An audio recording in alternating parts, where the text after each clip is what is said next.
¿Qué tal, chicos? Pues nos da mucho gusto estar una semana más con ustedes. En esta semana vamos a repasar lo que son los temas de la Revolución Mexicana y el patrimonio cultural de México independiente a la Revolución Mexicana. El segundo tema lo va a explicar con más detalle mi compañero Sebastián. Y bueno, como ya lo habíamos visto anteriormente, lo que fue la Revolución Mexicana pues, fue un conflicto armado. Siguiente. Como lo habíamos visto ya anteriormente en otros videos, la Revolución Mexicana tuvo muchos aspectos positivos, pero también tuvo muchos aspectos negativos. Y uno de los principales aspectos negativos para la época fue la represión que había por parte del gobierno. Cualquier persona que se quejaba del gobierno era fuertemente reprimida. En muchas ocasiones eran llevados a las cárceles y los dejaban ahí durante muchos años.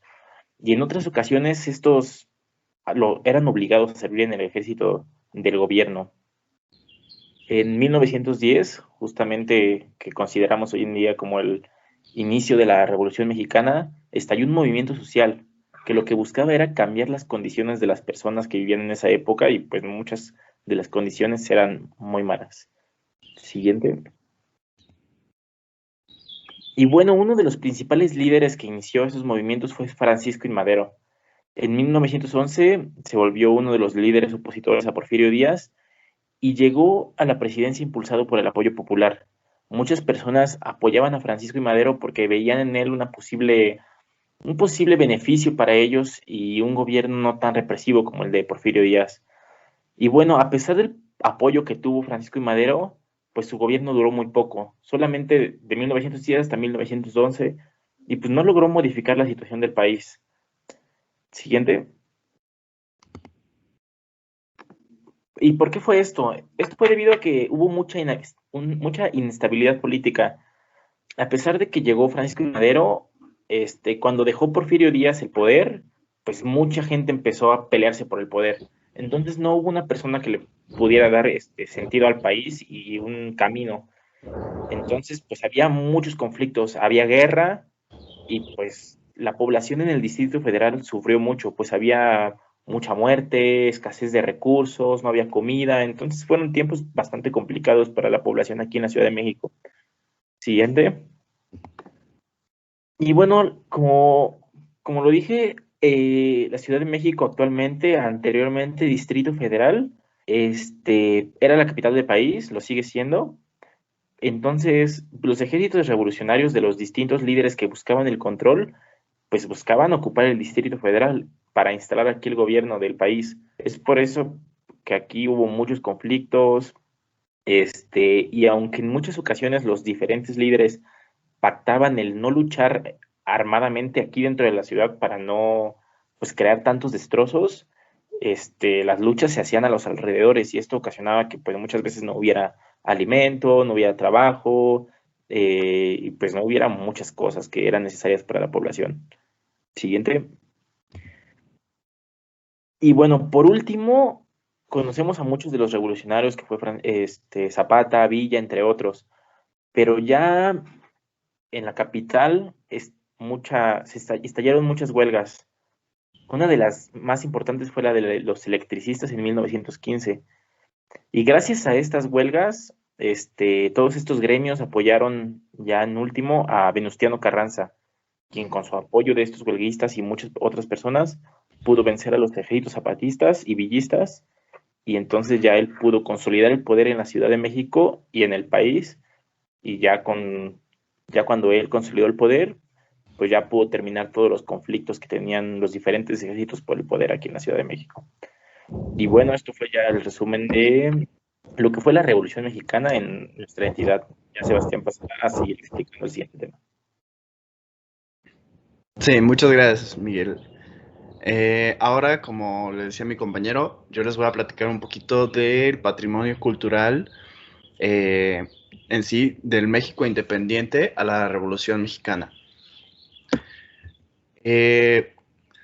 Como venía diciendo mi compañero Miguel, la capital del país era la referencia con el mundo, internacionalmente, tanto nacionalmente, ¿no?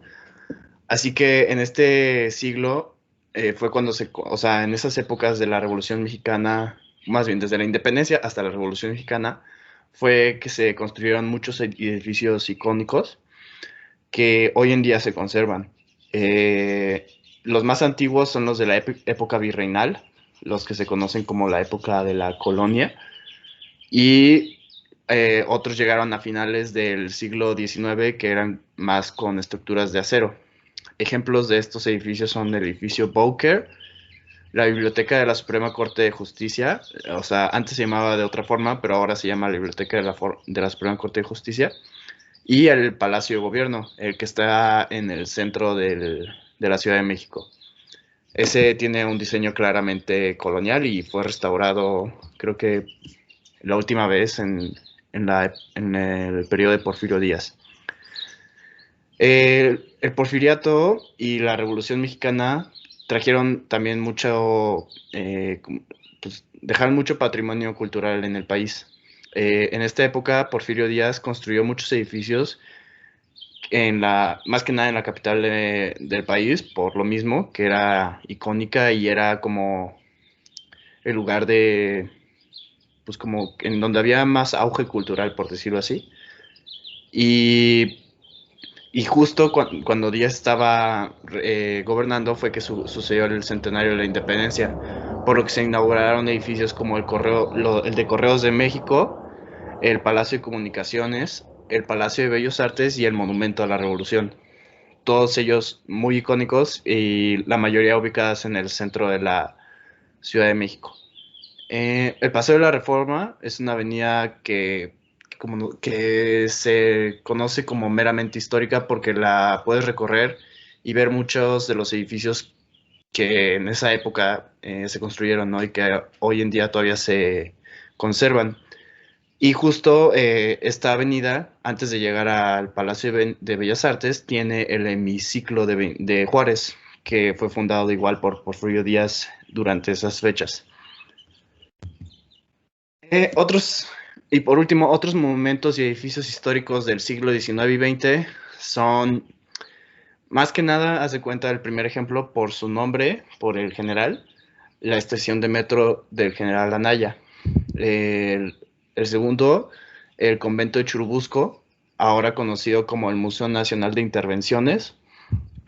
El tercero, el edificio y monumentos de las colonias Roma y Condesa, se refiere a, pues, todos estos como edificios coloniales que se pueden ver, haz de cuenta, en la Roma, o las estatuas y las glorietas en la Condesa, son ejemplos de los restos que se conservan de esas épocas.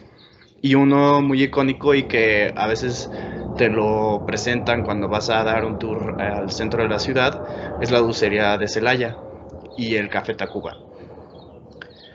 Con esto concluimos estas dos presentaciones y esperamos que les haya gustado. Nos vemos la próxima semana en otro capítulo de La entidad donde vivo.